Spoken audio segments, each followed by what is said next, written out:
Assalamualaikum warahmatullahi wabarakatuh. Perkenalkan, saya Nur Aziza Ibrahim dengan NIM H0411911072. Pada kesempatan kali ini saya akan memaparkan tentang senyawa bioaktif dari mikroalga Nanochloropsis oculata. Nah, ada 3 poin penting yang akan saya sampaikan pada kesempatan kali ini. Yang pertama yaitu terkait dengan karakteristik dari Nanochloropsis oculata. Kemudian yang kedua tentang biosintesis dari senyawa bioaktif yang terkandung di dalamnya. Dan yang ketiga, manfaat dari Nanochloropsis oculata itu sendiri. Baiklah, sebagai pengantar awal yang perlu kita ketahui adalah bahwasanya Nanochloropsis oculata ini adalah mikroalga laut bersel tunggal dari kelas Eustigmatopiceae. Mikroalga ini adalah salah satu dari 6 spesies alga yang ditemukan dalam genus Nanochloropsis yang awalnya terisolasi di lepas pantai Skotlandia. Karakteristik dari mikroalga Nanochloropsis oculata ini, yang pertama, mikroalga ini merupakan organisme uniselular yang artinya terdiri dari sel tunggal. Yang kedua, ditemukan di laut dan air tawar. Yang ketiga, mikroalga ini selnya berwarna hijau, tidak berflagela dan bersifat motil. Yang keempat, berbentuk seperti bola berukuran 4-6 mikrometer. Dan yang kelima, mikroalga ini termasuk salah satu mikroalga yang paling efisien dalam menangkap dan memanfaatkan energi cahaya dan CO2. Berdasarkan hasil penelitian dari beberapa jurnal yang saya peroleh, ada 7 senyawa bioaktif yang terkandung dalam mikroalga Nanochloropsis oculata, yaitu lipid, fitosterol, alkaloid, flavonoid, tanin, glikosida, dan asam eicosapentaenoid. Yang pertama, biosintesis lipid. Seperti yang terlihat pada gambar, biosintesis lipida dimulai dari asetil CoA yang merupakan dasar rantai AC yang berfungsi sebagai substrat untuk karboksilasi asetil CoA dan juga substrat untuk reaksi kondensasi awal. Formasi dari malonyl CoA dari asetil CoA umumnya dianggap sebagai reaksi pertama biosintesis asam lemak yang dikatalisis oleh asetil CoA karboksilase kelompok malonyl.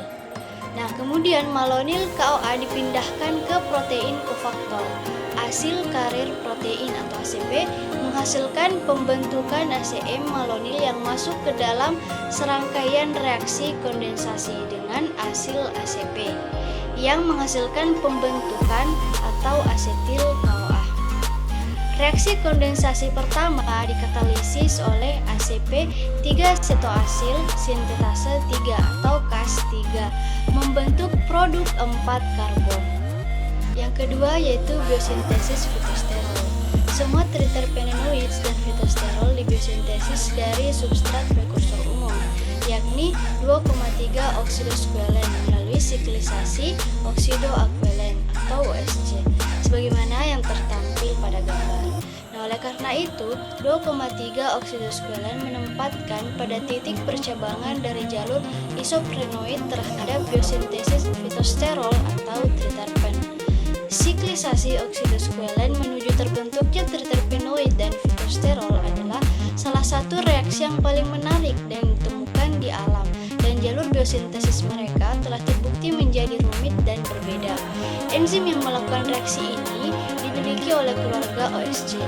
Nah, pada tumbuhan yang tingkat tinggi yang lebih tinggi, anggota keluarga OSC yakni artenol sintetase dan lanosterol sintase bertanggung jawab atas biosintesis sterol, dan OSC lain yang terlibat untuk sintesis triterpenoid.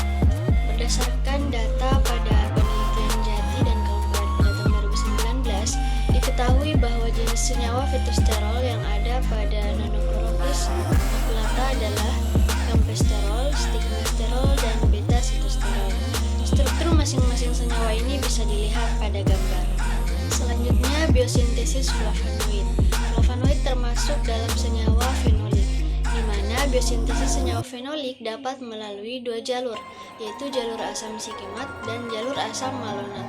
Jalur asam sikimat sendiri digunakan dalam sintesis kelompok tanin yang dapat terhidrolisis hidrolisis dan senyawa-senyawa berbasis asam amino fenilalanin, misalnya lignin. Sedangkan jalur asam malonat memanfaatkan asetil-CoA sebagai bahan utama, seperti yang bisa kita lihat pada gambar yang tertera. Adapun biosintesis senyawa tanin tidak jauh berbeda dengan penjelasan biosintesis senyawa flavonoid, di mana tanin juga termasuk dalam senyawa fenolik. Biosintesis senyawa tanin dilakukan melalui jalur asam sikimat. Jalur asam sikimat ini digunakan dalam sintesis kelompok tanin yang dapat terhidrolisis dan senyawa-senyawa berbasis asam amino fenilalanin, misalnya lignin sebagai bahan utama. Selanjutnya kita beralih kepada biosintesis alkaloid dan glikosida. Adapun alkaloid dan glikosida merupakan senyawa bioaktif yang memiliki nitrogen sebagai bagian dari strukturnya. Keduanya disintesis dari asam-asam amino yang umum. Nah, alkaloid sendiri biasanya disintesis dari salah satu asam amino tertentu, yaitu lisin, tirosin, atau triptofan. Nah, meskipun demikian, tulang punggung karbon dari sejumlah alkaloid mengandung komponen yang berasal dari jalur terpen. Sebagian besar alkaloid bersifat alkalin pada pH 7,2 seperti dalam sitosol atau pada pH 5-6 seperti dalam vakuola, atom nitrogen terprotonasi sehingga alkaloid bermuatan positif dan larut dalam air. Nah, yang terakhir yaitu biosintesis asam eikosapentaenoik. Seperti yang terlihat pada gambar, biosintesis asam eikosapentaenoik atau EPA melibatkan sintase poliketida. Jalur poliketida meliputi 6 enzim yaitu 3 ketoasil sintase, 2 ketoasil ACP reduktase, dehidrase, inoil reduktase, dehidratase 2 trans 3 phos isomerase, dehidratase 2 trans, dan 2 cis isomerase. Nah, biosintesis EPA sendiri bervariasi pada spesies laut, tetapi sebagian besar kemungkinan spesies laut untuk mengubah C18-PUFA menjadi LC-PUFA bergantung pada asam lemak desaturase dan enzim elongase. Ada beberapa manfaat dari Nanochloropsis oculata. Yang pertama yaitu sebagai bahan baku bioetanol. Nanochloropsis oculata ini digunakan sebagai bahan baku pembuatan bioetanol karena mudah dikembangbiakkan, tidak membutuhkan lahan yang luas, dan tidak bersinggungan dengan bahan pangan. Hal ini memiliki potensi karena tingkat pertumbuhan yang tinggi dan kemudahan budidaya, bahkan dalam kondisi lingkungan yang tidak menguntungkan. Manfaat yang kedua yaitu mikroalga ini memiliki efek non-toksik.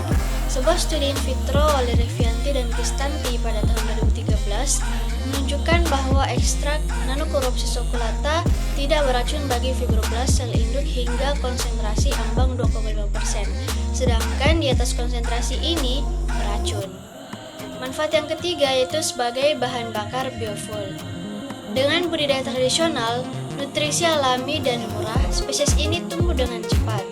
Sifat fisikokimia dari biomasa ini juga menunjukkan bahwa Nanochloropsis oculata layak sebagai biofuel bahan baku, kecuali kandungan komponen anorganiknya yang tinggi sehingga perlu mendapat perhatian khusus. Selanjutnya, manfaat yang keempat yaitu mampu menurunkan kolesterol. Nanochloropsis oculata memiliki dua potensi untuk dimanfaatkan sebagai penurun kolesterol. Pertama adalah adanya bahan aktif penurun kolesterol yang dikandungnya, dan kedua adalah kemudahannya untuk dikultivasi. Diet yang dilengkapi dengan biomasa Nanochloropsis oculata menyebabkan terjadinya penurunan kolesterol pada plasma dan hati tikus. Nah, adapun beberapa manfaat lain dari Nanochloropsis oculata yaitu sebagai antiinflamasi, mempengaruhi respon imun pada spesies Chromileptes altivelis, sebagai bahan bakar biomasa, dan berperan dalam proses bioteknologi. Berikut ada dua gambar yang terkait dengan manfaat Nanochloropsis oculata.